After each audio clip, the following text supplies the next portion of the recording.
Good morning student, स्वागत है आप सभी का सरदाना ट्यूटोरियल पर। और मैं अंकित मालवी डिस्कस कर रहा हूँ हिस्ट्री सब्जेक्ट को। देखिए, हमने हिस्ट्री में कई सारे टॉपिक्स अभी तक डिस्कस कर चुके हैं। अगर हम बात करें इंडियन हिस्ट्री की, तो बार बार मैं जैसे कोई भी जब नया टॉपिक शुरू करता हूँ तो पहले का जो भी हमने पढ़ा हुआ है उसे रिवाइज कराता हूँ। तो आप लोगों को पता है कि इंडियन हिस्ट्री के हमने 3 पार्ट पढ़े हुए हैं, या 3 पार्ट हमने उसमें डिवाइड किए इंडियन हिस्ट्री में, जो कि हैं ancient Indian history, medieval Indian history और मॉडर्न इंडियन हिस्ट्री। प्राचीन कालीन, मध्यकालीन और आधुनिक भारतीय इतिहास। देखिए, अब सबसे पहला जो होता है, जो आप लोगों को ध्यान में रखना है कि तीनों पीरियड्स के तीनों जो सेक्शन है उनके क्या क्या टाइम पीरियड रहे हैं। क्योंकि हिस्ट्री में याद करने के लिए, उसको हमेशा अपने दिमाग में फिट करने के लिए सबसे जरूरी है टाइम के साथ हर एक टॉपिक को क्या करना, लिंक करना। अगर आपने हर एक टॉपिक को टाइम के अकॉर्डिंग अगर लिंक कर लिया है, जोड़ लिया है, तब आप इतिहास के किसी भी टॉपिक में 90% सही आंसर उसका क्या कर पाएंगे, लगा पाएंगे। समझ गए ना? तो एक ही चीज है हिस्ट्री को याद करने की, कोई ट्रिक नहीं है, कोई शॉर्टकट नहीं है, सिर्फ एक ही है शॉर्टकट, और वो शॉर्टकट है टाइम। समझ गए? इसलिए इतिहास को याद करने का सबसे बेस्ट जो तरीका है वो टाइम के साथ आप इवेंट्स को क्या करें, लिंक कर लें, अपने साथ में जोड़ लें। समझ गए? अगर आप उसकी कोई ट्रिक बना लेते हैं तो ट्रिक आप लोग भूल जाएंगे, इसलिए टाइम के साथ ही इसको लिंक करें। अब देखिए, सबसे पहला जो टॉपिक आता है, सबसे पहला जो सेक्शन होता है वो होता है एंशिएंट इंडियन हिस्ट्री, जो चलती है कब से कब तक? वो चलती है 2350 बिफोर क्राइस्ट से लेकर कब तक? 1206, या 1206 को ना लेते हुए हम क्या ले सकते हैं? 712 CE तक। क्लियर? तो ये होता है एंशिएंट पीरियड, जो चलता है कहां से कहां तक? 2350 BC से लेकर, बिफोर क्राइस्ट से लेकर 712 CE, it means common era तक। फिर जो मीडिएवल इंडियन हिस्ट्री होती है वो स्टार्ट होती है 712 CE से लेकर कब तक?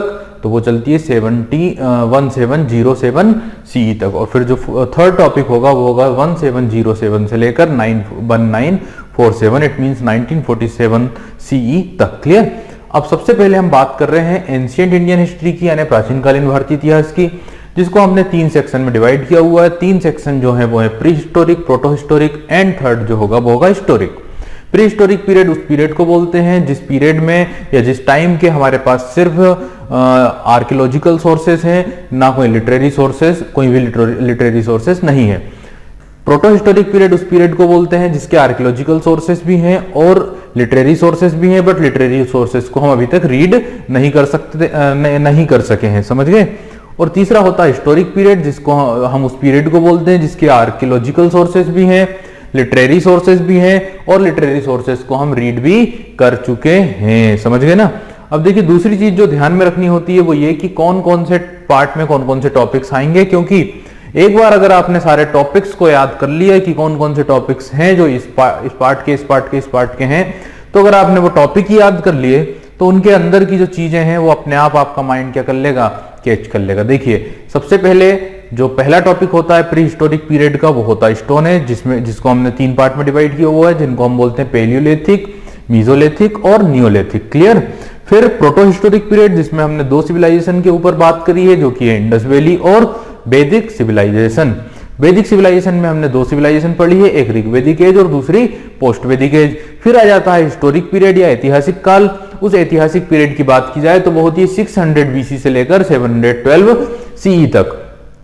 इस हिस्टोरिक पीरियड में अगर हम सब टॉपिक्स की बात करें तो सबसे पहली आती है महाजनपद पीरियड। फिर जो रिलीजियस मूवमेंट हुआ तो जैनिज्म और बुद्धिज्म हमने डिस्कस किया, और उसके बाद फिर महाजनपद में हम मगध महाजनपद या मगध का जो राइजिंग है, मगध का जो उत्थान होता है उसके बारे में, और मगध की 7 डायनेस्टीज को डिस्कस करते हैं। अब मगध की जो 7 डायनेस्टीज हैं वो कौन कौन सी हैं?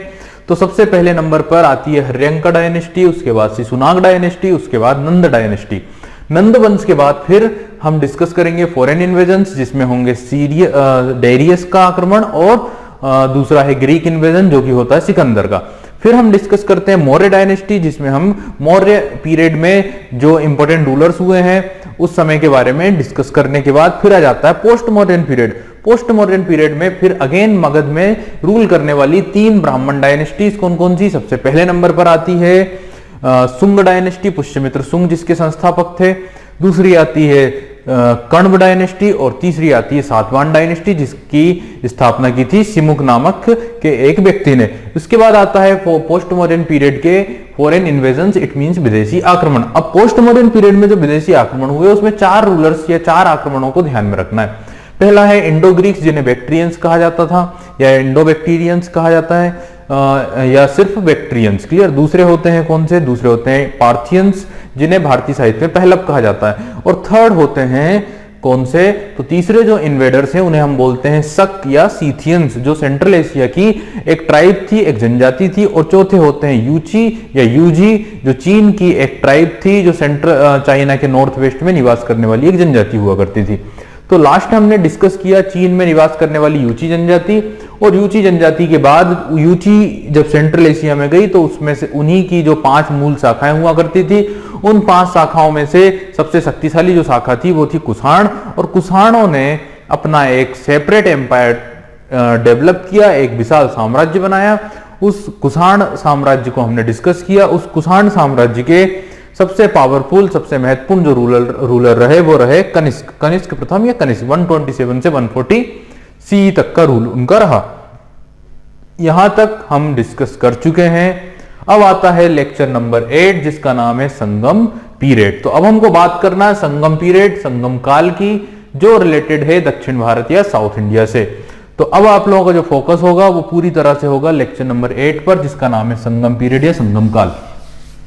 देखिए, जब हम हिस्ट्री को स्टडी करते हैं, जब हम इतिहास को पढ़ते हैं, तो इतिहास को पढ़ते समय सबसे ज्यादा जो कंफ्यूजन होती है, सबसे ज्यादा जो प्रॉब्लम होती है, वो दक्षिण भारत के इतिहास में ही होती है, समझ गए। तो काफी कंफ्यूजन हमें फील होती है जब हम साउथ इंडिया के बारे में बात करते हैं, वहां के राजवंशों के बारे में बात करते हैं, वहां के शहरों के। एक तो वहां के जो नाम है वो काफी टफ नाम आते हैं, काफी बड़े बड़े नाम आते हैं, क्लियर। तो इसको किस तरह से हम पढ़ें, इसको किस तरह से सरल करें, हम कोशिश करेंगे कि ये टॉपिक हमें ज्यादा टफ ना लगे, ज्यादा कंफ्यूजन ना क्रिएट करे, समझ गए। तो स्टार्ट करते हैं संगम पीरियड या संगम काल।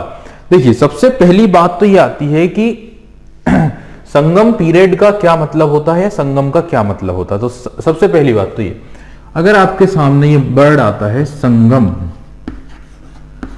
तो सबसे पहले जो माइंड में जो ख्याल आ रहा है, संगम का मतलब क्या होता है। तो संगम का मतलब होता है मिलन होना। क्या होना? मिल जाना। इट मीन्स कि एक प्रकार से क्या हुआ है, मिलन हुआ है। संगम का अर्थ क्या होता है? मिलन। किसका मिलन हुआ है? क्वेश्चन ये आता है कि किसका मिलन हुआ है। संगम का मतलब मिलन है, तो किसका मिलन हुआ? तो आप लोग ध्यान रखिए, संगम का मतलब होता है मिलन, और मिलन हुआ है पोएट्स का, इंटेलेक्चुअल्स का, विद्वानों का, समझ गए। तो कई सारे विद्वान, साहित्यकार, कवि, इन लोगों का क्या हुआ, एक सम्मेलन हुआ, और उस सम्मेलन को हम क्या कहते हैं? संगम।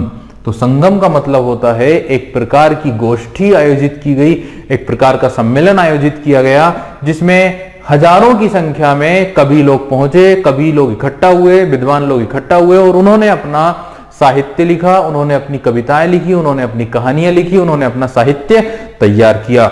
तो अब आप लोगों को कंफर्म हो गया होगा, पूरी तरह से क्लियर हो गया होगा कि संगम का मतलब होता है कि एक प्रकार का सम्मेलन, एक प्रकार का ऐसा सम्मेलन जिसमें हजारों की संख्या में कवि गए, पोएट गए, और उन्होंने अपनी जो है ग्रंथ लिखे, उन्होंने अपना साहित्य बनाया, अपना साहित्य लिखा। According to historians, according to जो एविडेंस है वो ये है, उसके अकॉर्डिंग हम बात करें तो लगभग 2500, कितने? लगभग 2500 की संख्या में वहां पर कवि गए, कवि या पोएट पहुंचे, और कई बुकों में 8000, 8500 भी जानकारी प्राप्त होती है। तो ये कोई खास बात नहीं है, कई हजारों की, आप ये समझे, हजारों की संख्या में पोएट्स गए और उन्होंने वहां पर साहित्य का निर्माण किया। अगर इतनी संख्या में अगर वहां पर पोएट्स इकट्ठा हुए, कवि इकट्ठा हुए, इसका मतलब वो एक पूरा सम्मेलन था, पूरा एक आयोजन, जो सम्मेलन का जो आयोजन किया गया था वो एक नियमित तरीके से किया गया था। ऑब्वियसली अगर उसे किसी राजा के द्वारा, किसी शासक के द्वारा, किसी राजवंश के द्वारा जो है संरक्षण दिया गया होगा, तभी तो इतना सही तरीके से वो हो पाया है, समझ गए। अच्छा, तो वो चीज भी ध्यान रखिएगा कि किसी राजवंश के द्वारा, किसी राजा के द्वारा इसे आयोजित किया गया था या उसे संरक्षण दिया गया था, क्लियर। संगमों को जब हम स्टडी करते हैं, रीड करते हैं, तो वहां से हमें जिन राजवंशों के बारे में जानकारी मिलती है, जिन लोगों के बारे में जानकारी मिलती है संगम के बारे में स्टडी करने के दौरान, तो हमें संगमों की स्टडी के दौरान साउथ इंडिया के, दक्षिण भारत के 3 राजवंशों की क्या मिलती है, जानकारी प्राप्त होती है। कितने राजवंशों की, 3 राजवंश। दक्षिण भारत के या साउथ इंडिया के 3 इंपॉर्टेंट जो राजवंश थे उनके बारे में उल्लेख मिलता है, कहां से, संगम से। अच्छा, आप लोग ये बात ध्यान रखना कि संगम जो हुए थे, टोटल जो संगम हुए थे वो 3 हुए थे, ये सबसे पहली बात। कुल कितने संगमों का आयोजन किया गया था, इट मींस कितने सम्मेलनों का आयोजन किया गया था, 3। तीनों सम्मेलनों में, तीनों संगमों में जितना भी लिटरेचर, जितना भी साहित्य लिखा गया, उस साहित्य की बात करें तो मैक्सिमम जो लिटरेचर है वो नष्ट हो गया है, वो डिस्ट्रॉय हो चुका है। तो बहुत ही कम मात्रा में यहाँ का लिटरेचर हमारे पास उपलब्ध है।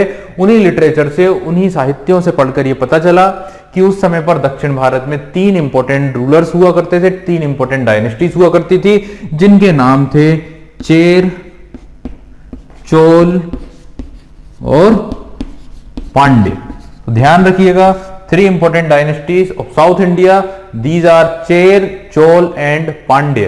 क्लियर होगी इतनी बात। दक्षिण भारत के इन 3 राजवंशों का उल्लेख मिलता है संगम साहित्य से, संगम लिटरेचर से। देखिए, अब दूसरी बात आती है कि जो संगम है, ये जो संगम पीरियड है, ये कब से कब तक का टाइम माना गया है, इस पे भी काफी ज्यादा डिस्प्यूट है, काफी ज्यादा विवाद है।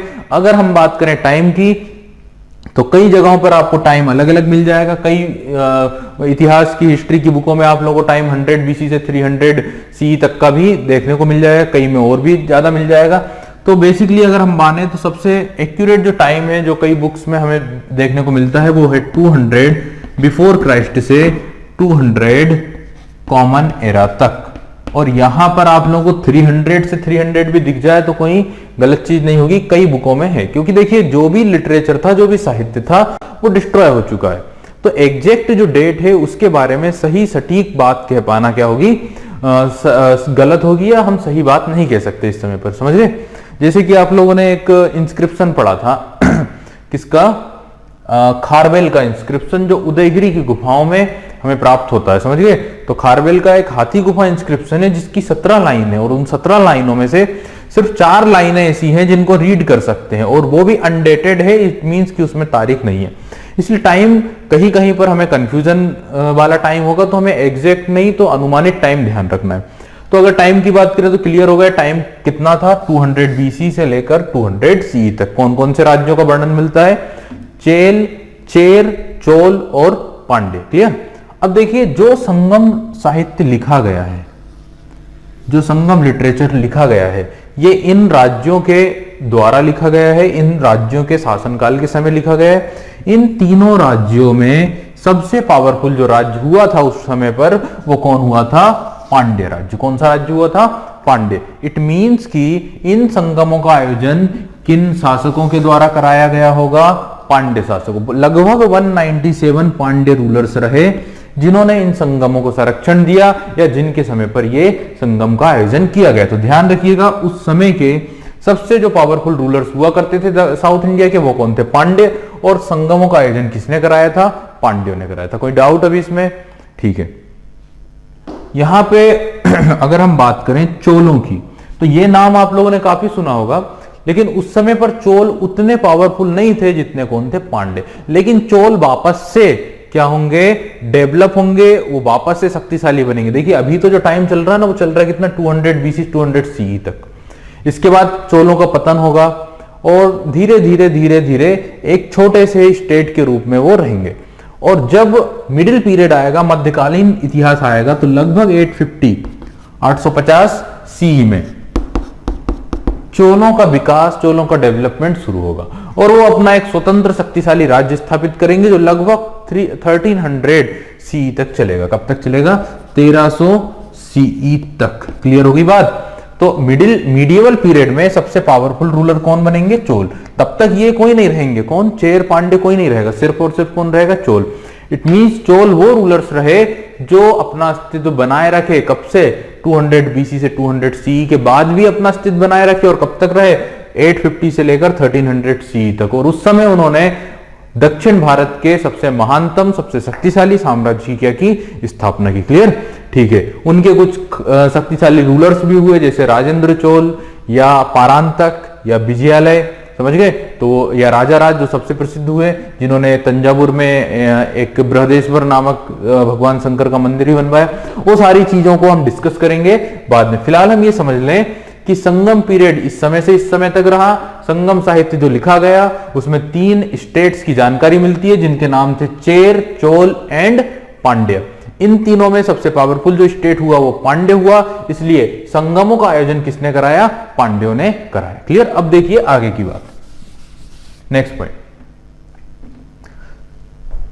ये पूरा जो एरिया था जहां पर ये तीनों स्टेट रहा करते थे, तीनों स्टेट जो रहे थे, उस क्षेत्र को हम बोलते हैं तमिलकम। उस रीजन को क्या कहा जाता है? The region in which all 3 states are include, the region is known as Tamilakam. उस क्षेत्र को कहा जाता है तमिलकम। क्लियर। और उस समय की जो भाषा थी, उस समय की जो लैंग्वेज थी, वो कौन सी थी? तमिल। इसलिए संगमों के अंदर जितना भी साहित्य लिखा गया, जितना भी लिटरेचर लिखा गया, वो किस लैंग्वेज में लिखा गया होगा? जितना भी साहित्य लिखा होगा वो कौन सी भाषा में लिखा होगा? तमिल भाषा में। तो जो लिटरेचर लिखा गया इन संगमों के अंदर वो लिखा गया तमिल भाषा में, ध्यान रखिएगा। एंड अगर आपसे बात की जाए कि तमिल लैंग्वेज का ओरिजिन कहां से हुआ है, तो ध्यान रखिएगा इट इज द्रविडियन लैंग्वेज। जो तमिल भाषा है वो द्रविडियन लैंग्वेज से ही डेवलप हुई है। तो ध्यान रखना है, Tamil is a Dravidian language.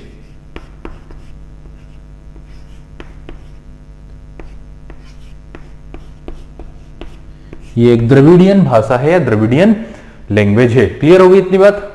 या एक द्रविड़ भाषा, हिंदी में हम बोलेंगे द्रविड़ और इंग्लिश में ये हो जाएगा द्रविडियन। चलिए तो आगे चलते हैं। इतनी बेसिक जो चीजें हैं वो क्लियर हो गई होंगी आप लोगों को।